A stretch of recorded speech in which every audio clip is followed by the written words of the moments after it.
Salud amigos, tripulantes de nuestra querida, contaminada y única nave espacial. La misma que desde la última vez que nos vimos por estos medios ha dado 3 vueltas sobre su eje imaginario y vaya que sigue generando acontecimientos en pleno desarrollo. Si se dedicaron a leer algo el fin de semana que tenga que ver con la situación internacional, se darán cuenta que las proyecciones que hicimos el viernes lamentablemente no estaban equivocadas, pero para variar, lo que nos llega hoy, comenzando la semana, no es mejor, pero sí tiene el realismo característico de la información con que compartimos con ustedes los acontecimientos en pleno desarrollo. Y naturalmente no nos dejan escapar, entre otros temas de importancia fundamental a escala planetaria, de la situación en el Medio Oriente. Lo que se ve allí es más de lo mismo, ¿no?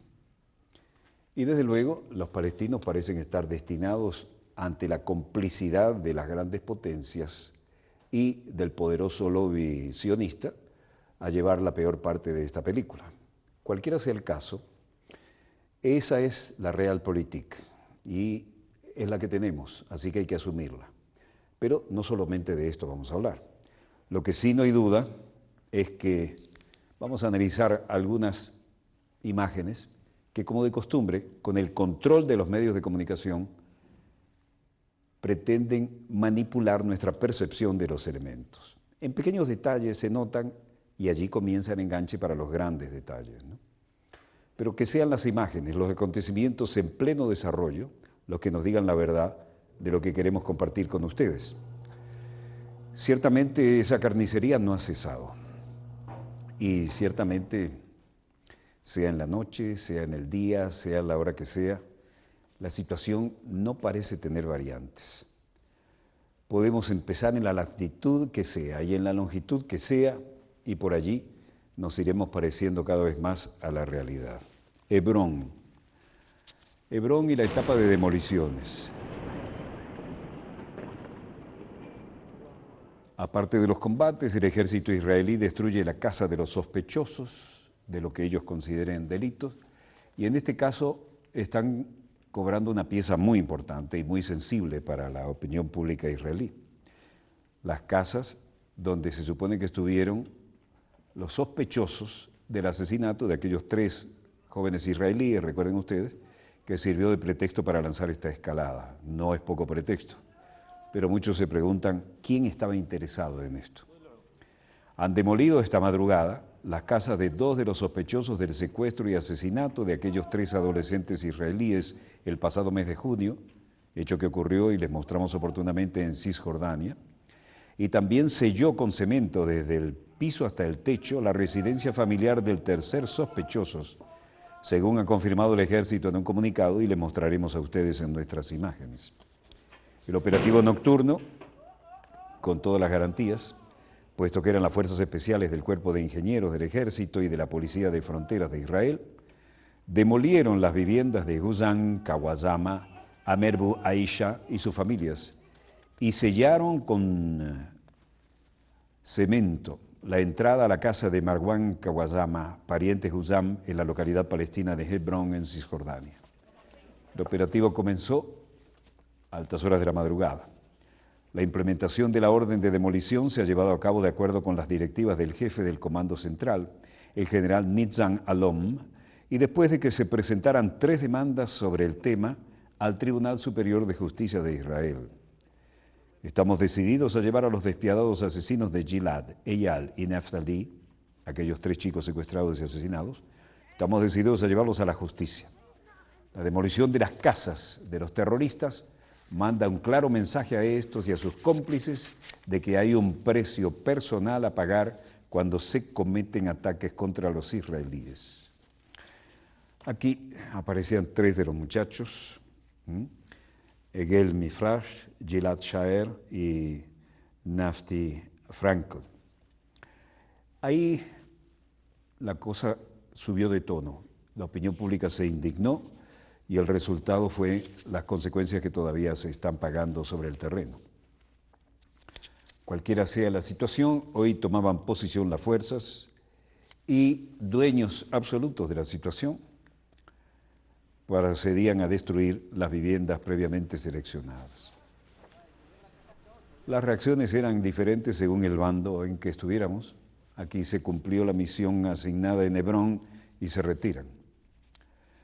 Luego aparece la casa de Ammar Abu Aisha, uno de los 3 sospechosos del asesinato de los 3 jovencitos israelíes.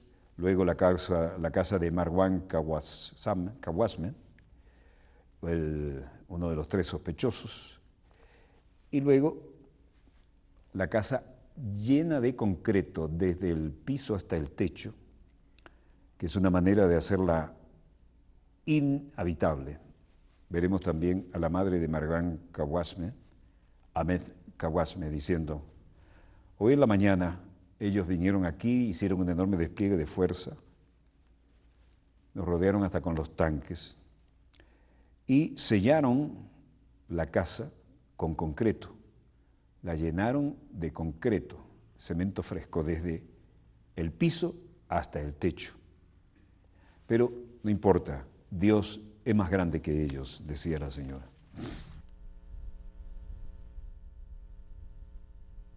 El hecho es que Hussam Kawasma, considerado el primer sospechoso de los secuestros, fue arrestado el 11 de julio en el campo de refugiados de Shoafat, en Jerusalén. Durante su interrogatorio a manos del Shin Bet, uno de los servicios de inteligencia de seguridad interna de Israel, admitió su implicación en los secuestros y dijo haber recibido dinero de Gaza para llevar a cabo los secuestros y asesinatos. Desafiantes ponían banderas verdes allí, pero ya no quedaba nada de las casas, ¿no? Estos jóvenes. Su hermano, Mahmoud Kawasama, es el presunto responsable de haberles transferido los fondos desde Gaza a Cisjordania. Mahmoud fue deportado a Gaza tras ser encarcelado en el intercambio de presos que se hizo por la liberación del soldado Gilad Shalit, secuestrado en Gaza hace 5 años. Aquí intentan limpiar algo, pero no queda nada de la estructura. El ejército y el Shin Bet consideran que Hussam Kawasama es el cerebro de los secuestros y la muerte de los adolescentes y que Marwan Kawasama y Amer Abu Aisha fueron los ejecutores. Los 2 últimos se encuentran en paradero desconocido desde que se produjo el secuestro el 12 de junio. Aquí tratan de hacer algo muy difícil. Cemento fresco desde el techo, desde el piso hasta el techo, y sacarlos con palas para recuperar la casa no parece viable. Días después de encontrarse los cadáveres de los 3 secuestrados en Cisjordania, los 3 israelíes secuestrados y un adolescente palestino en Jerusalén, y lo asesinaron a golpes y quemándolo vivo el 2 de julio.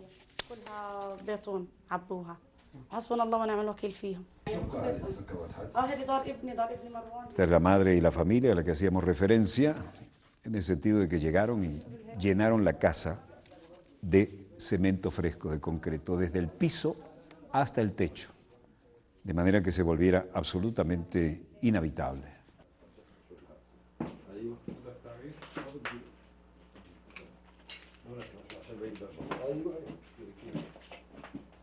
La señora que hablaba era la madre de Marwan Kawasme y decía: hoy en la mañana asaltaron la casa, la sellaron, llenándola de concreto, desde el piso hasta el cielo raso, pero Dios es más grande que ellos. Las otras casas sencillamente las volaron, las destrozaron.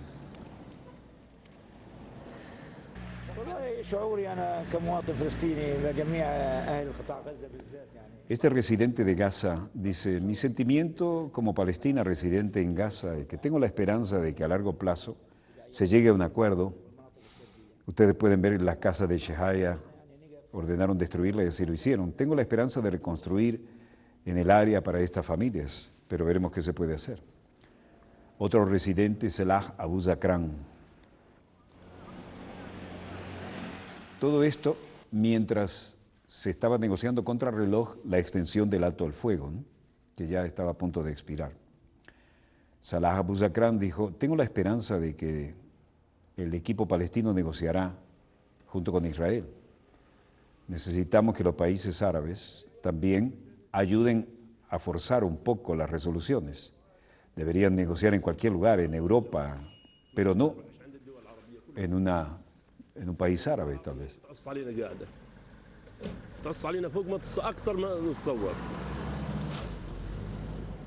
يروحوا عند اي دوله اوروبيه، عند اي بشر يقعدوا، ما يقعدوش عند الدول العربيه.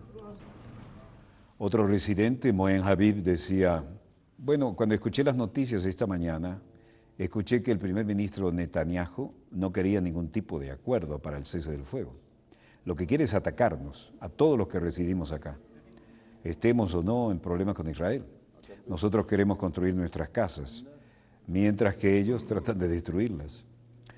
Y he estado trabajando en Israel por los últimos 25 años y estaba construyendo mi casa también aquí en el vecindario, y toda esta gente son trabajadores.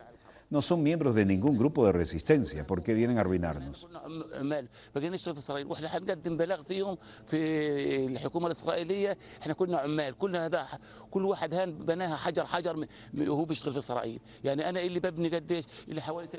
Es decir, que aún horas antes del final de la tregua, mirando en cuenta regresiva las horas, algunos palestinos de Gaza no confiaban en una solución. Pero la tarde de este lunes, y en medio de un ambiente que durante todo el día estuvo fluctuando del pesimismo al optimismo, Hamás volvió a insistir en que seguirá en la lucha a menos que sus demandas sean atendidas. Y estas incluyen la exigencia de la apertura de las fronteras, del puerto y del aeropuerto. Y mientras tanto, en las Naciones Unidas, el presidente del Consejo de Seguridad, el embajador británico Mark Lyle Grant, hacía declaraciones interesantes, ¿no? Decía: The agenda is adopted. In accordance with Rule 39 of the Council's Provisional Rules of Procedure, I invite Mr. Robert Serry, Special Coordinator of the Middle East Peace Process and Personal Representative. Ahí se nombra a Robert Serry como coordinador para las delegaciones palestinas e Israel y acordar un alto al fuego duradero en Gaza. Se estaba haciendo lo posible. Serry informó al Consejo de Seguridad de la ONU del conflicto actual y de las consecuencias que tiene, sobre todo en Gaza, donde casi 2.000 palestinos han perdido la vida, entre ellos 460 niños. Además, unas 10.000 personas han resultado heridas de mayor o menor gravedad. También murieron 64 soldados israelíes, 2 civiles y un trabajador extranjero en Israel. El coordinador de la ONU, aquí en pantalla, manifestó que es esencial que las armas sigan calladas para permitir que los civiles reanuden sus actividades diarias y aumentar el suministro de ayuda humanitaria y comenzar la recuperación de Gaza. También subrayó enfáticamente la necesidad de abordar las cuestiones de fondo en ese conflicto y afirmó que las esperanzas de la población de Gaza para un futuro mejor y de los israelíes de una seguridad estable dependen en efecto de las conversaciones que se están llevando a cabo en el Cairo y con la mediación de Egipto. Y dijo: sigo convencido de que no debemos dejar Gaza en las condiciones anteriores a la última escalada. De lo contrario, las restricciones sobre franja a la salida y entrada de bienes y de personas continuará alentando la inestabilidad, el subdesarrollo, el conflicto, y mucho me temo que la próxima escalada será solo una cuestión de tiempo, enfatizó Serry.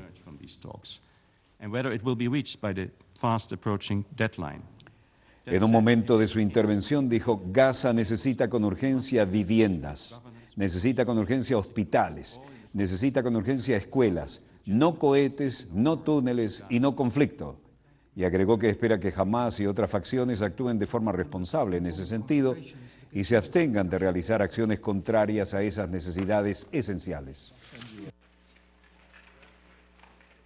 En una clara coordinación de políticas desde el Departamento de Estado, la vocera Mary Harf decía: las partes siguen las negociaciones sobre un acuerdo definitivo al conflicto en Gaza, gracias a la mediación de Egipto. Esperamos que puedan llegar a un acuerdo hoy y lograr una tregua definitiva. Si esto no es posible, como lo hemos dicho, esperamos que pueda extenderse el alto al fuego temporal. Hemos tenido conversaciones, como saben, en los diferentes niveles para ver si podemos conseguir un poco de movimiento y esperamos que puedan lograr de esas dos opciones alguna hoy. El acuerdo del cese del fuego, seguido en el Cairo, Hassan al-Ahmad, jefe de la delegación palestina, decía: hemos acordado una extensión hoy, un día, solo un día. Mañana, una de dos, o nos acordamos o no habrá ninguna solución. Pero queremos lograr un acuerdo, de manera que el círculo de violencia no deba continuar. Si no lo logramos, sí continuará el ciclo de violencia.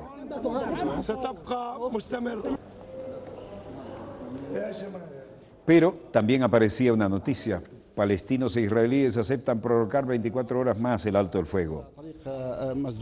Izad al-Rashid, hacia la medianoche, miembro del movimiento islamista Hamas, integrado de la delegación palestina desplazada al Cairo, apenas una hora antes de que esperara la tregua previa de 5 días, dijo en un mensaje colgado en su página oficial y en estas declaraciones: las facciones palestinas y Egipto han acordado extender el alto el fuego durante otras 24 horas para facilitar que las negociaciones puedan llegar a un acuerdo.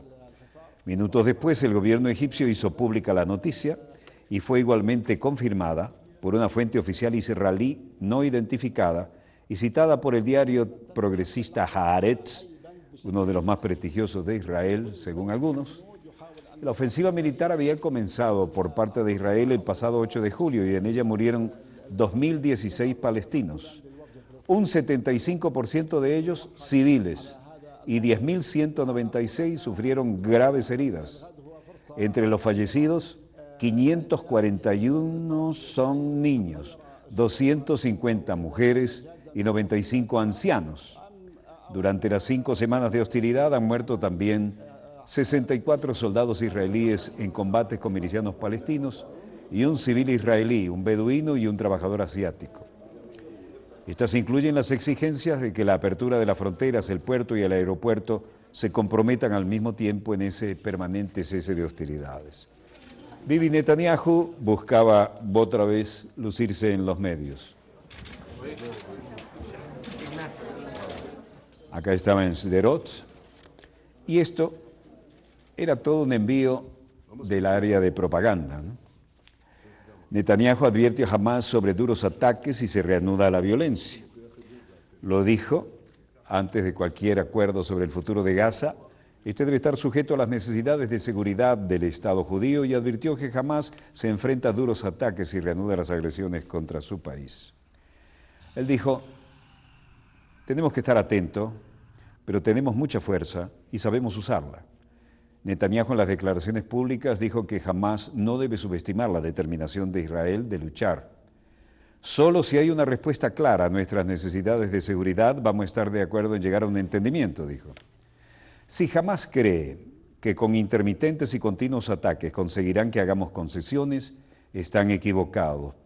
Vean esto, tranquilazos, ajustando el cañón de un vehículo blindado de transporte de tropas, cambiando además el mismo. Los blindados estaban rodeando toda la franja de Gaza y aparecieron en medio de agencias muy conocidas videos de más de 6 minutos en lo que parecía ser una descarada pieza de propaganda, porque se las entregaron las Fuerzas Armadas de Israel y ellos sirvieron de portavoces en un momento en que no hay confrontación directa, pero, vamos a salirnos de la línea de tiro, pero vean esto, de 10 porque hay propaganda y falsificación acá. Van a ver aquí a la izquierda de sus pantallas una enorme explosión que se lleva este bloque completo y después verán arrasar todas las otras. Estamos a unos 500 metros de distancia, no más. Pero presten atención, estallido y sonido.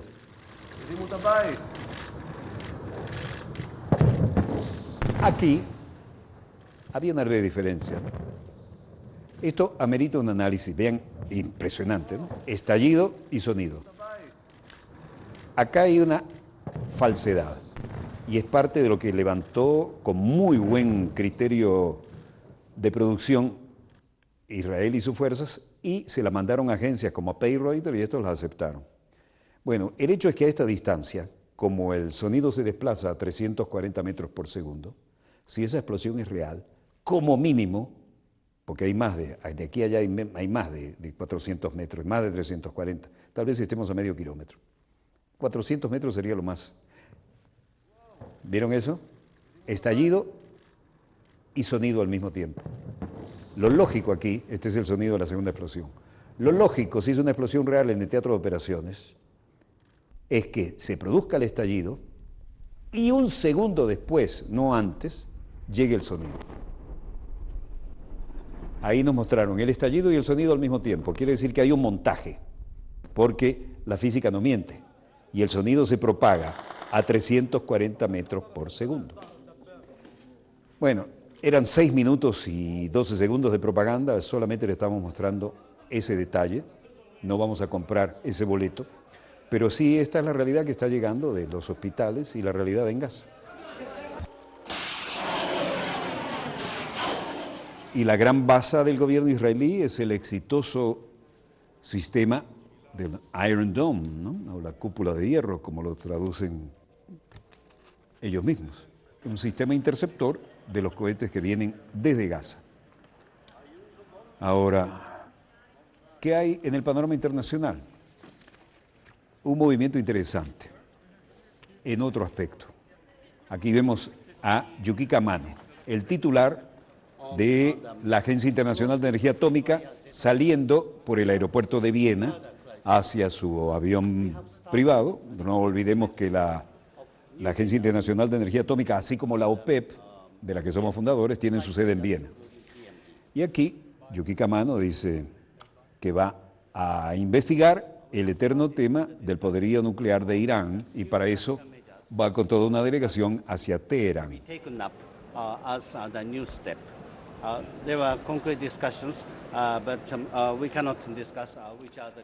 Dijo algunas generalidades, no hemos recibido mayores clarificaciones, comenzaremos a implementar nuevas medidas y primero necesitamos llegar a Teherán y hacer nuestro encuentro y manejar nuestra agenda y nuestros puntos al más alto nivel posible.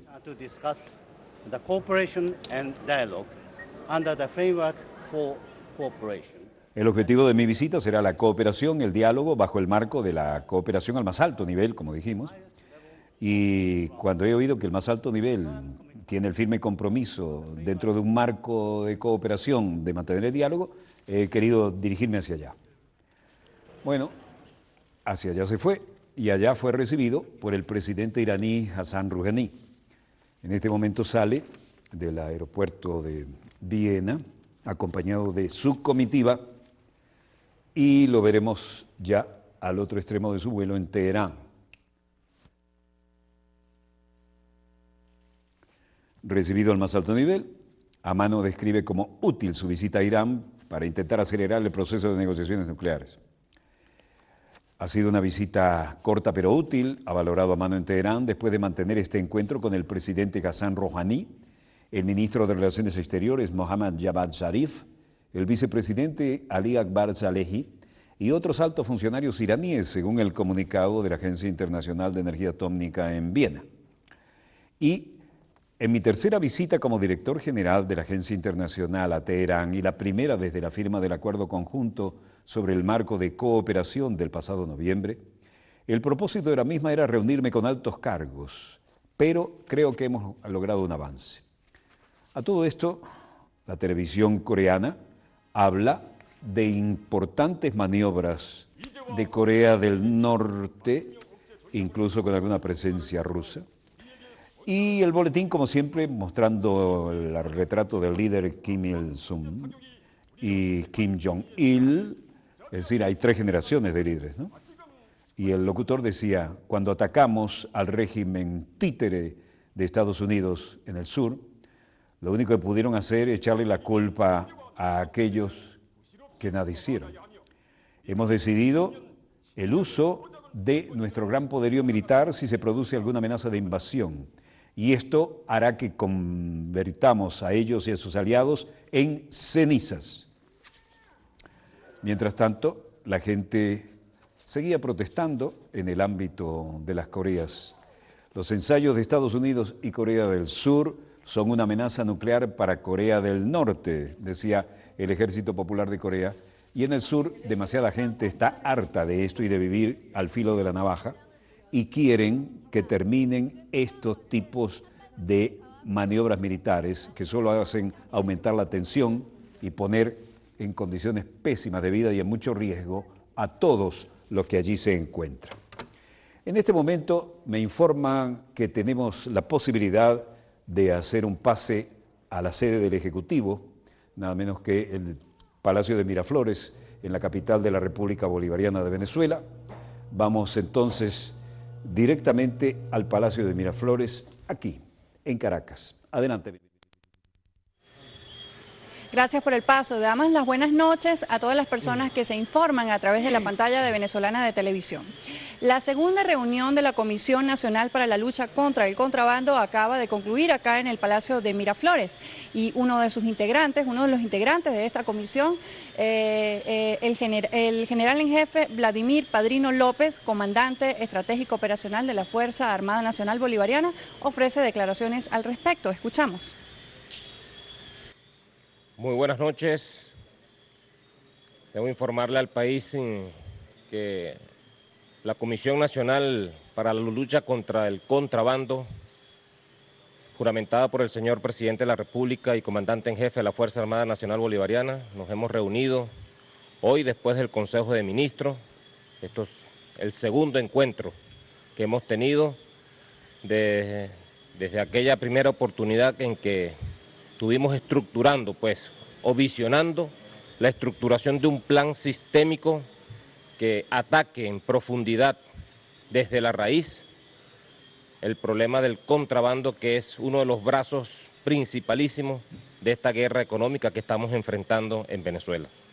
Debo decir, pues, que ya el plan tiene visos de una estructura bastante general, vista desde todas las ópticas, no solamente de la óptica militar, sino que también abarca una óptica sistémica en la seguridad, en los órganos, en la participación de los órganos de seguridad, y desde la visión, desde que el rubro o los distintos rubros, desde su entrada a los puertos, los nodos donde se producen las distorsiones, los hemos venido identificando, de manera tal de que esta comisión va a comenzar a dar resultados y a presentarle al país una serie de medidas, además de las ya tomadas de carácter restrictiva en la frontera, medidas estructurales y coyunturales, por supuesto, para darle solución y minimizar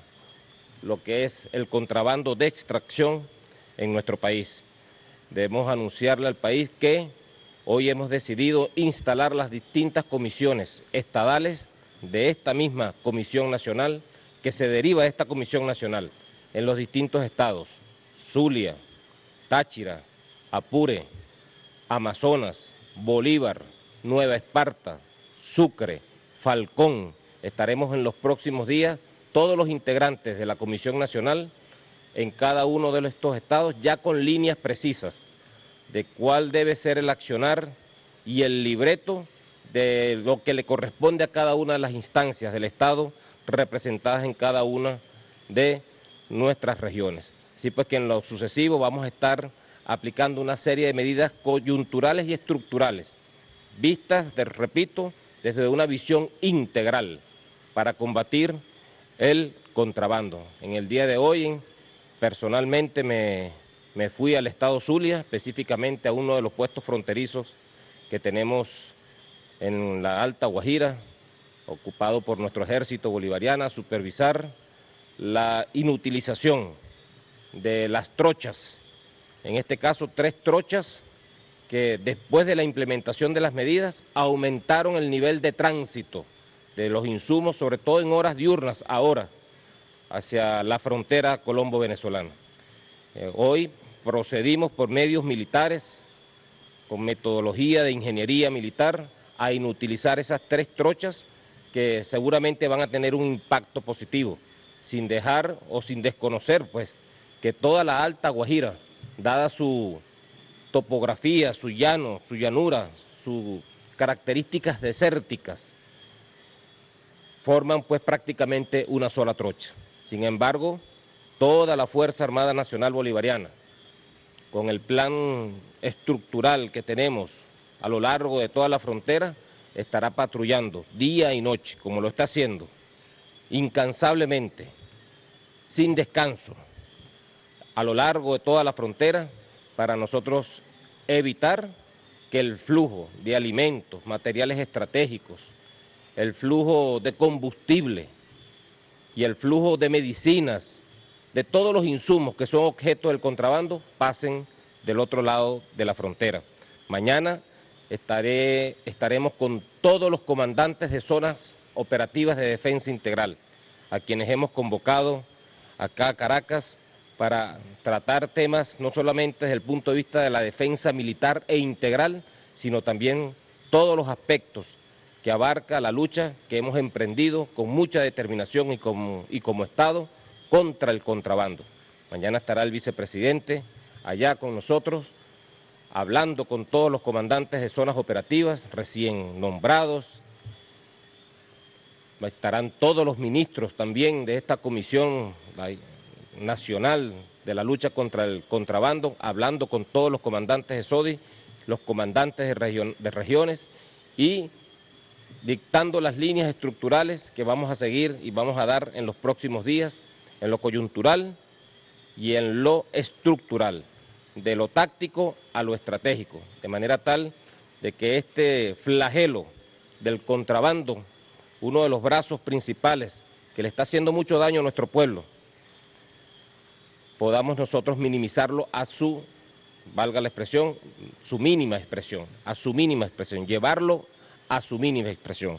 Nosotros hasta ahora, los resultados y el esfuerzo de nuestra Fuerza Armada, conteniendo a lo largo de todo el borde fronterizo, hemos incautado aproximadamente ya 250 toneladas de diversos rubros, entre ellos son 103 toneladas de alimentos que le pertenecen al pueblo de Venezuela, alimentos que deben estar en los anaqueles de las bodegas, de los supermercados, que deben estar en los hogares venezolanos.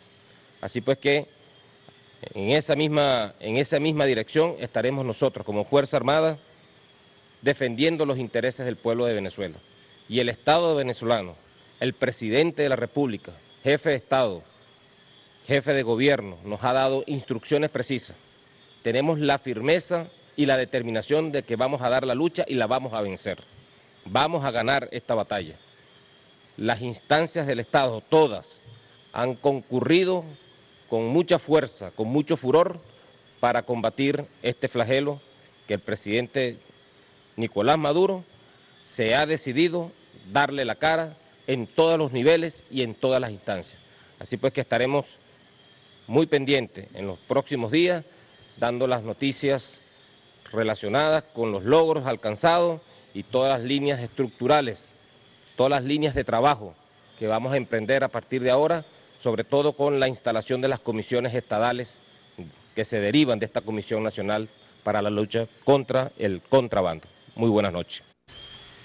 Bien, resumimos, la Comisión Nacional para la Lucha contra el Contrabando ha determinado en esta segunda reunión tomar medidas coyunturales y estructurales. Entre esas medidas, una de las más importantes, entre las más importantes se destaca instalar comisiones estadales en los estados Zulia, Táchira, Apure, Amazonas, Bolívar, Nueva Esparta, Sucre, Falcón, a partir del día de mañana.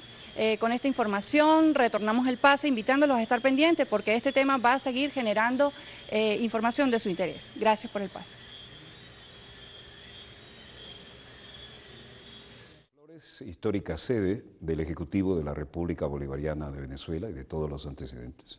Es decir, desde esta posición nos vamos medio mundo al oriente y nos venimos al eterno problema de los kurdos. Recuerdan que les dije que cuando esto se desarme se van a desparramar por todos lados y los kurdos van a ser un tema, no digo problema, un tema tanto más importante que de los palestinos. Vaya que los acontecimientos en pleno desarrollo nos han dado la razón, lo cual era de perogrullo, porque el tema de los kurdos siempre mal resuelto, lo vivimos allí en el terreno, lo vivimos en la época de paz y en la época de guerra. Bueno, aquí los tenemos.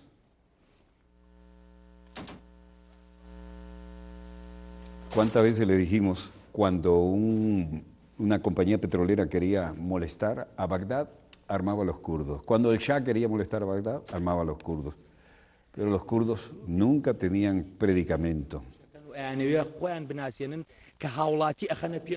Los kurdos recuperan el control de la represa estratégica en Irak. ¿Con ayuda de quién? De las fuerzas de Estados Unidos. Ahora son ellos los que metieron la variable de los kurdos.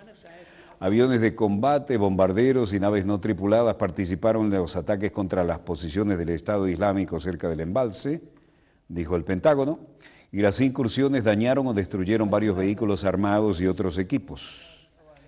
Y aquí el coronel Mahmoud Zambagwe, peshmerga, comandante de la región de Jalalwa, decía, actualmente los militares iraquíes y los occidentales deben ayudarnos a luchar. Estamos luchando su guerra y es en nuestra tierra. Y tendrán que venir a evitar que puedan destruir nuestra tierra. Otro peshmerga dijo, juro que lo que he dicho, especialmente la línea de frontera, es horrible. Muchos cuerpos mutilados, sin cabezas. Propaganda de guerra, no lo sabemos. El hecho es que la represa le dio a los militantes control sobre el suministro energético y de agua, y cualquier daño en la infraestructura amenazaría la vida de miles y miles de personas. Barack Obama dijo que las fuerzas iraquíes y kurdas retomaron el control de la represa con la ayuda de su país, es decir, se metió Estados Unidos a fondo. Los ataques aéreos estadounidenses de este mes son los primeros en Irak desde que el país retiró sus tropas en el 2011. Las retiró, pero mandó sus aviones, como estamos viendo. Esta es una muestra de la guerra a distancia.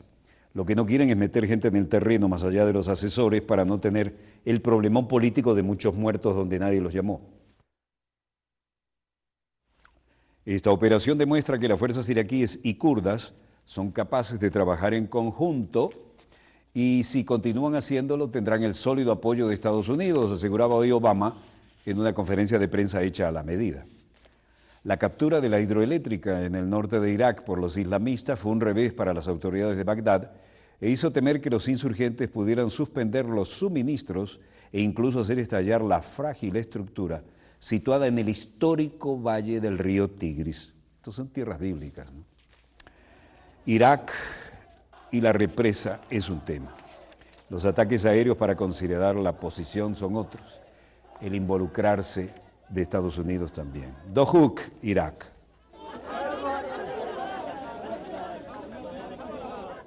Salven a los niños yazidi del genocidio.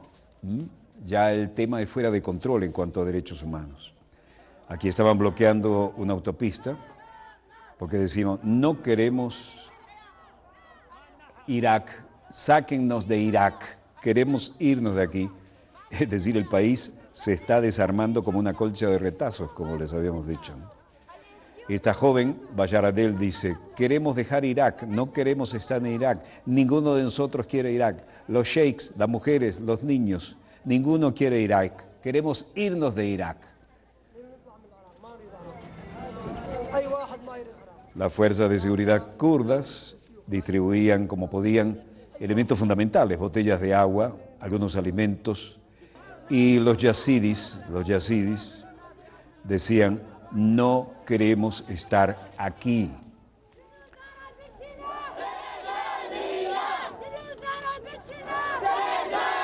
Queremos estar fuera de Irak. ¿Dónde queremos estar? Fuera de Irak.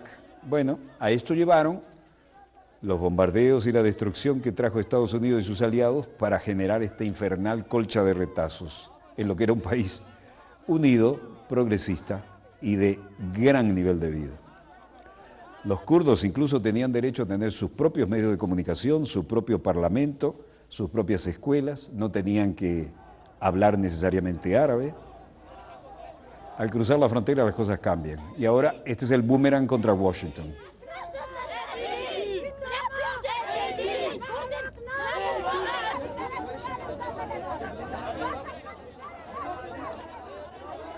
Bueno, esta es parte de la gente que se suponía que Washington invadió, bombardeó y destruyó para ayudar a estas unidades, estos segmentos, estas minorías. Hubo que hacer control de daño, ¿no? Tuvo que salir Obama a decir algo al respecto. With respect to Iraq, we continue to see important progress across different parts of our strategy to support the Iraqi government and combat the threat from the terrorist group ISIL. Con respecto a Irak, continuaremos viendo importantes progresos en diferentes partes de nuestra estrategia de apoyo al gobierno de Irak para combatir la amenaza del grupo terrorista de Irak y el Levante, ¿no? Vamos a seguir aplicando una estrategia a largo plazo contra el Estado Islámico, aseguró el presidente en esta rueda de prensa improvisada, en la que insistió en que Washington continuará apoyando un nuevo gobierno iraquí y trabajando con sus socios clave en la región. No dijo cuáles eran en este abanico. El presidente confirmó además la recuperación de la presa de Mosul por las fuerzas iraquíes y kurdas, lo cual calificó de un paso adelante en los esfuerzos contra Bagdad, como de Estados Unidos, por acabar con la presencia del EI, el Ejército Islámico, en el norte de Irak. Las fuerzas militares estadounidenses atacaron hoy de nuevo posiciones del grupo yihadista cerca de la presa, al menos 15 operaciones aéreas, usando cazabombarderos y aviones no tripulados, según informó el Comando Central estadounidense conocido como CENTCOM.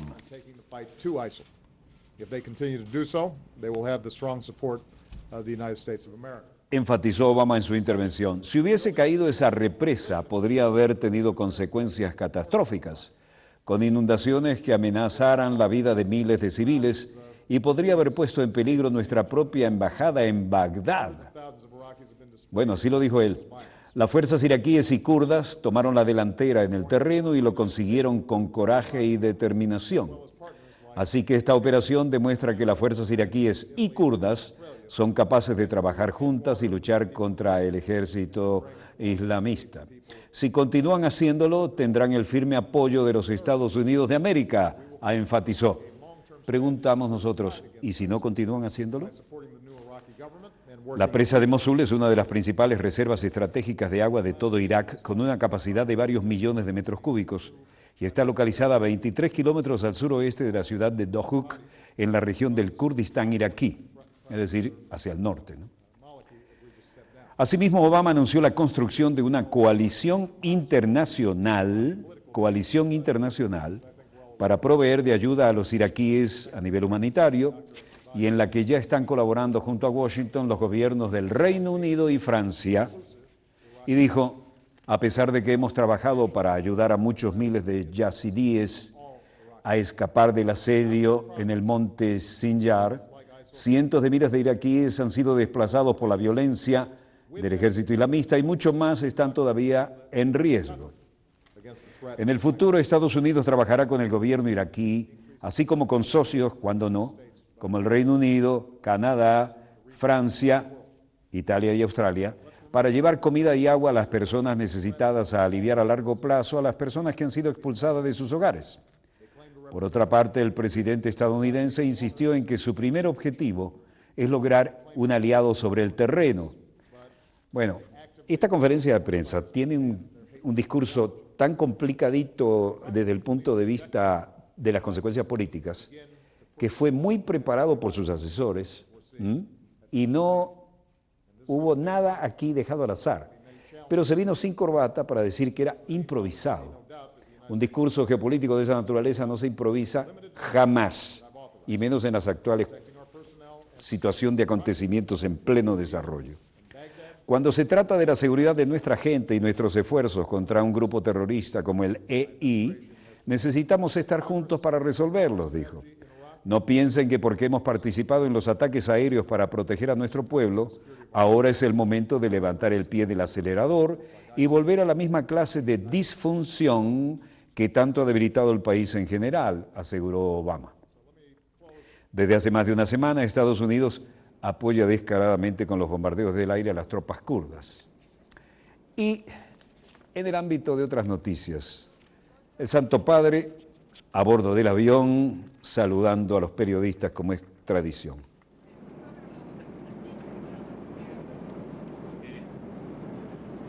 El Papa avala una intervención en Irak, pero sin bombardeos y sin guerras.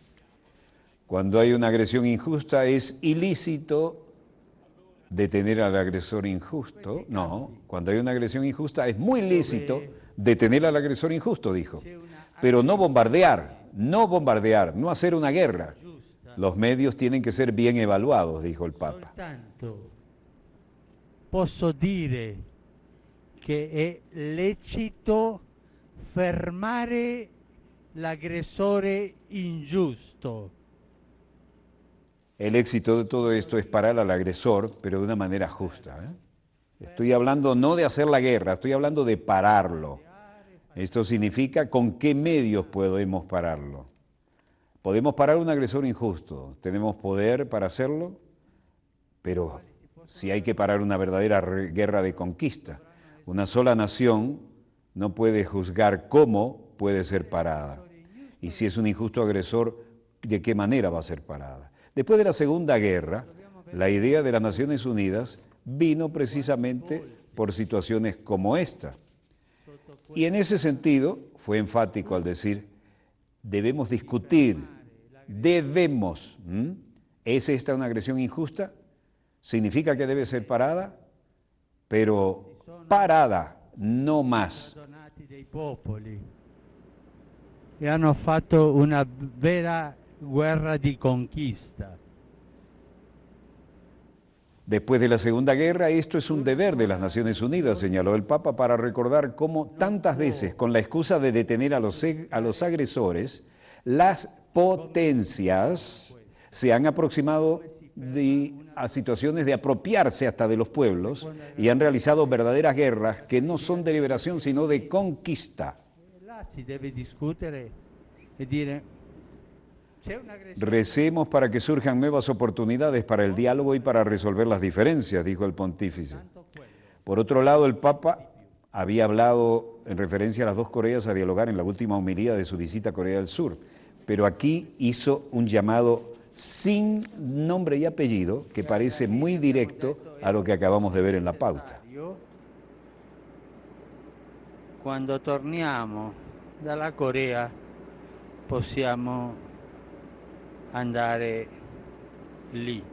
Era una delle possibilità.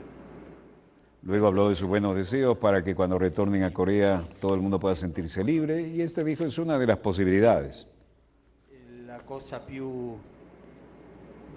La cosa migliore da fare, ma sono disposto a questo. Dijo que estaba dispuesto a asumir alguna responsabilidad, pero no se involucró. Muchas gracias y que tengan un buen almuerzo. Buon pranzo.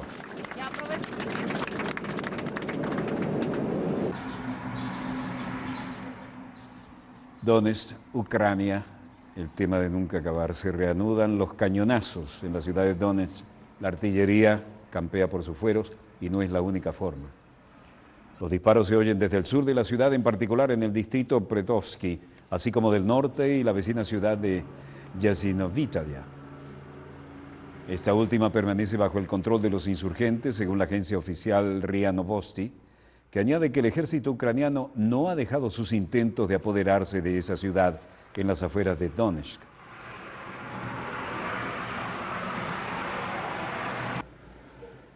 Por otro lado, el presidente ucraniano Petro Poroshenko informó anteriormente en su Twitter que las tropas se han hecho con el control de Yasinovitaya, donde los encarnizados combates entre los separatistas y las tropas de Kiev empezaron el sábado pasado. Entretanto, la propia ciudad de Donetsk quedó parcialmente sin luz, al tiempo que tampoco funcionan teléfonos móviles debido a la destrucción por el fuego de artillería de las infraestructuras urbanas, como estamos viendo. Por si fuera poco, se suspendió el abastecimiento de agua potable. La ciudad se quedó sin ella después de que la red eléctrica de la principal estación de depuración de agua quedara dañada por los disparos. Numerosos edificios derrumbados se observan en las calles. En total se habla de 21 de ellos, pero la gente intenta volver a la normalidad. En la rueda de prensa en la presidencia de Ucrania había declaraciones interesantes. Найманці і терористи в цих містах. El presidente ucraniano Petro Poroshenko anunció en cambio de la estrategia militar en el conflicto en el este después de que Kiev afirmara que decenas de refugiados murieron en un bombardeo de los rebeldes y estos a su vez lo niegan. Dijo textualmente: debemos examinar de nuevo las modalidades de nuestra operación militar a la vista de nuestras circunstancias, lo dijo Poroshenko durante una reunión especial con los jefes de las fuerzas de seguridad ucranianas. La táctica empleada por el ejército ucraniano hasta ahora consistía en acorralar y asediar a los principales bastiones de los insurgentes prorrusos, lo que le ha valido unos combates cada vez más mortíferos, tanto para las fuerzas gubernamentales como para los civiles. Para el ejército, además, es muy difícil entrar en las ciudades donde los combates provocarían un alto número de víctimas. En Berlín, Sergei Lavrov, ministro de Relaciones Exteriores de Rusia, decía: la guerra está cerca de nuestras fronteras y Rusia tiene todo el derecho a salvaguardar su seguridad. Aún no podemos informar sobre resultados positivos en las negociaciones sobre un alto el fuego y el proceso político en Ucrania, dijo Lavrov. El canciller ruso explicó que el problema todavía no está resuelto, ya que Kiev está promoviendo ciertas condiciones para garantizar la seguridad de las fronteras.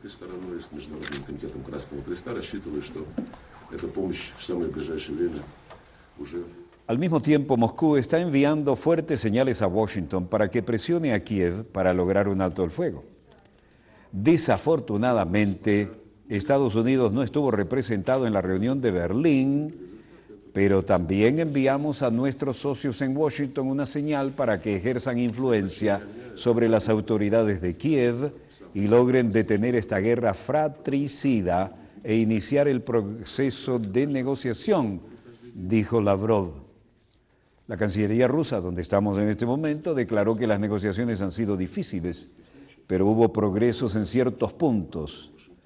Lavrov también destacó que Rusia, Alemania, Francia y Ucrania continuarán en un futuro sus esfuerzos para el arreglo de la situación en el país, manteniendo el mismo formato.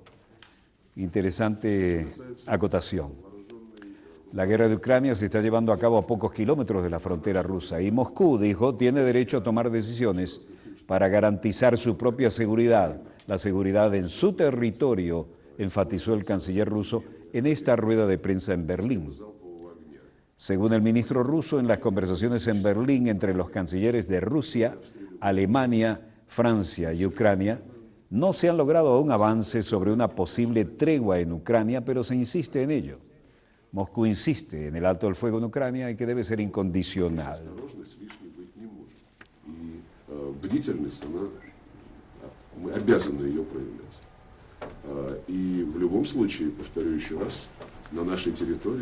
Es necesario tener muchas precauciones, aquí hay que ser cautos, debemos seguir siendo vigilantes. Y en cualquier caso, déjenme reiterar, nuestro territorio tiene el derecho a tomar decisiones que encuentre necesaria para nuestra seguridad. ¿Recuerdan este edificio? Claro que lo conocen. Es la Embajada de la Hermana República de Ecuador en Londres. Assange dice, miren su aspecto ahora, ¿no? Abandonaré la Embajada de Ecuador pronto, pero no por las razones que todos imaginan. Puedo confirmar que voy a salir de la Embajada de Ecuador pronto, pero no por las razones que imaginan ustedes, ni por las que señalan los medios de comunicación, dijo el fundador de Wikileaks, Julian Assange, este lunes durante esta rueda de prensa. De la obstrucción, planteando en estos momentos al Reino Unido. Abandonaré la Embajada de Ecuador pronto, lo reiteró, pero no por las razones que todos imaginan. La cadena Sky News informó horas antes de que Assange hiciera estas declaraciones que el fundador de Wikileaks estaba considerando la posibilidad de entregarse voluntariamente a las autoridades. Asimismo, el periodista australiano recordó que durante estos últimos años no le han imputado cargos en el Reino Unido ni tampoco en Suecia. Se supone que Europa es un lugar donde se respeta el Estado de Derecho, enfatizó. Se supone que Europa es el lugar donde se respeta el Estado de Derecho, pero de alguna manera se ha desarrollado una situación en la cual los derechos básicos universalmente aceptados ya no se respetan. Y tenía al lado nada menos que el canciller de la Hermana República de Ecuador. Según los medios británicos, el activista necesita atención médica y está considerando abandonar la Embajada de Ecuador en Londres. Dicen que sufre de arritmia, suponemos cardíaca, ¿no? Uno de los representantes de Wikileaks señaló este domingo al diario Mail on Sunday que el fundador del sitio de filtraciones también padece problemas pulmonares y presión arterial alta. Según el rotativo, la Embajada de Ecuador solicitó a las autoridades británicas que lo llevaran al hospital en un coche diplomático. Pero el Ministerio de Relaciones Exteriores, el legendario Foreign Office, ni siquiera respondió la solicitud. Es hora de liberar a Julian Assange, decían muchos. El canciller de Ecuador, Ricardo Patiño, que lo acompañaba a quien, también participó en la rueda de prensa celebrada en Londres, como estamos viendo. Es hora de liberar a Julian Assange. Han sido 2 años de incertidumbre, sin justicia para nadie, señaló Patiño, quien recordó que ni siquiera se han iniciado los procesos legales vinculados con el caso Assange en Suecia. ¿Cuánto tiempo va a permitir la justicia sueca que esta situación se prolongue?, agregó el canciller. En declaraciones a otros medios, el portavoz de Wikileaks y periodista de investigación, Christine Haranson, aseguró que estar en la embajada ecuatoriana es incluso, oigan bien, qué desagradable y qué gente tan incapaz de reconocer la ayuda. Dijo, incluso es peor que estar preso. Habría que ver por qué lo dijo, ¿no? En las cárceles la gente puede salir al aire libre al menos 1 hora al día, pero él no ha salido a la calle en 2 años, dijo Haranson. Bueno, que salga para ver cómo le va. Lamentablemente la embajada no tiene un parque propio, no es frecuente en Londres. El escándalo en torno al portal Wikileaks estalló después de la publicación del domingo del Servicio Diplomático de Estados Unidos.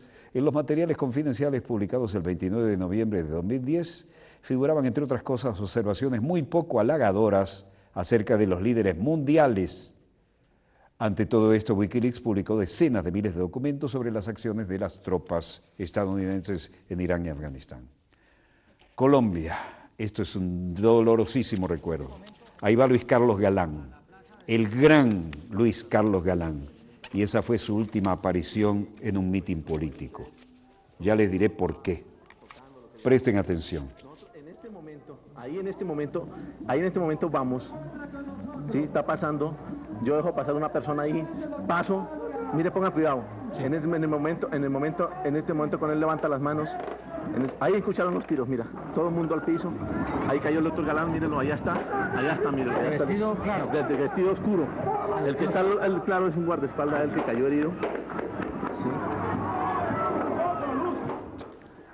¿Vieron eso, no? Solo al pie de ese templete se veía gente moviéndose. La única manera de dispararle era desde abajo, y desde abajo lo hicieron y sonaba como una UCI, no tengo el detalle, ¿eh? Aquí tengo algo que quiero compartir con ustedes. Él me decía, Chucho, llévame al hospital. Ya lo habían sacado. En este momento lo llevan a él ahí. Sigue la balacera, la balacera venía del lado de allá hacia la alcaldía. Ahí sí, ahorita vemos al doctor, ahí va el carro blindado del doctor Galán. Ahí sigue la balacera. Todo el mundo da plomo. Nosotros estábamos pues, pendientes de qué le sucedía al doctor Galán. Y luego el caos y el pandemonium, ¿no?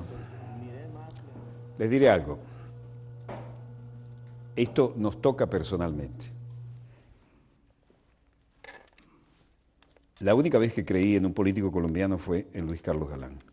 No es porque no creyera en otros, sino que no tenía contacto personal, ni necesidad, ni obligación de creer. Y estábamos cenando codo a codo en la sede de la honorable representación diplomática de Colombia en Caracas. Y ese hombre me parecía de una autenticidad y de un coraje cívico. Y me acuerdo muy bien lo que le dije. ¿Tú vas ahí de verdad contra la droga y toda esa corrupción? Me dice, sí. Pues tú sabes lo que te puede costar. Me dijo, sí. Y voy con todo, y voy de frente. Sacó una tarjeta y me dijo, escribió en mi número privado. Ten fe en mí, si no te cumplo, llámame. Te juro que me indignó tanto la muerte de Luis Carlos Galán. Y después vino gente como quién, como el doctor Barito. Por Dios. Luis Carlos Galán era el hombre para sacar adelante esta situación. Por eso seguramente lo eliminaron. Era incontrolable, insobornable y no chantajeable.